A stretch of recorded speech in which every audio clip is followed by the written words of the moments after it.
What's up, my wizards? It's Dev from SBMTG down there on the YouTube.com. We like magic, and I got 5 more Kaladesh spoilers for you, and God knows if that's the rest for the entire day. Not sure it is the final day of PAX West, but if things go the way they've been trending the last couple of times I put out spoiler videos, maybe they'll spoil more cards while I'm recording. That keeps happening, so let's see what happens. But for now, this is what we got.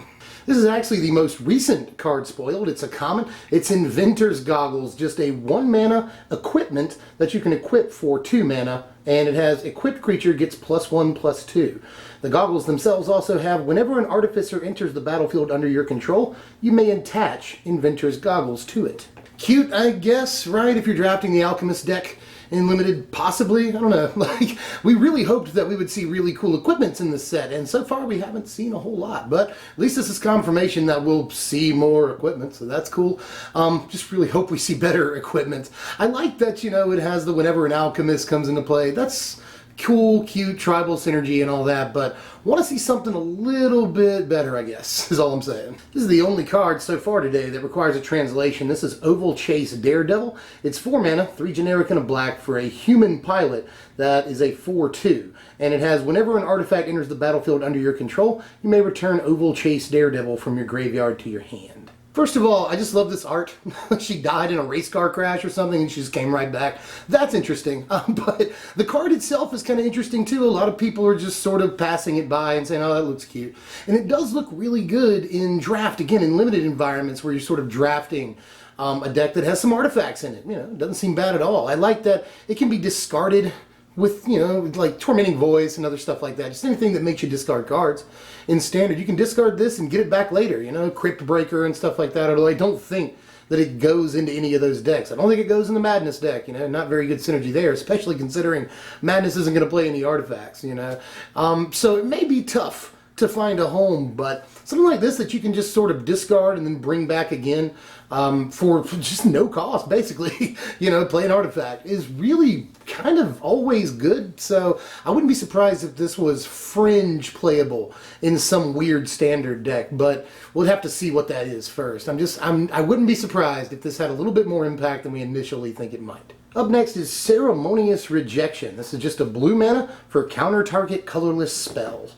Possible instant sideboard staple, at least in Standard and maybe even in Modern, where Eldrazi are still a thing. And yeah, it works with artifacts, it works with you know, Eldrazi creatures.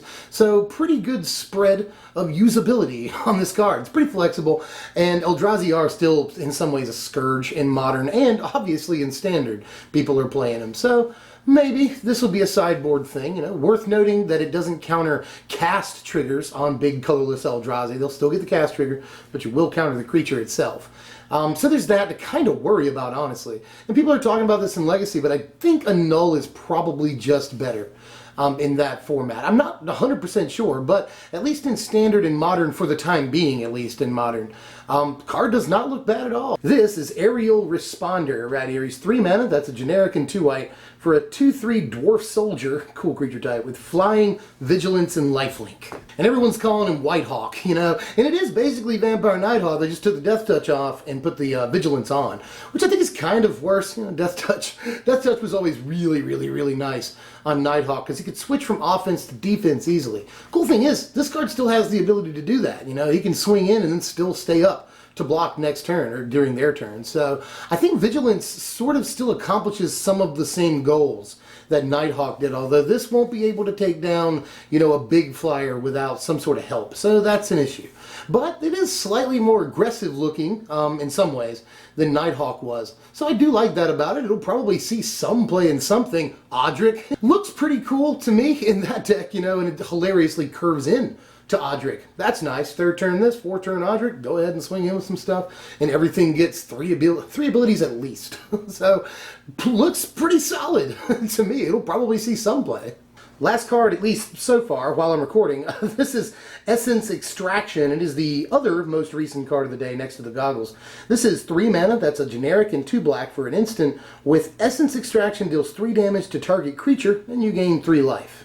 Well, so far, from what I've seen, people really like this card, but honestly, I don't know, man. We've got Ruinous Path, which is sorcery speed, yes, but Also takes out planeswalkers and can be a creature at the same mana cost. And we've got Murder, too, which is also instant speed and just completely kills the creature.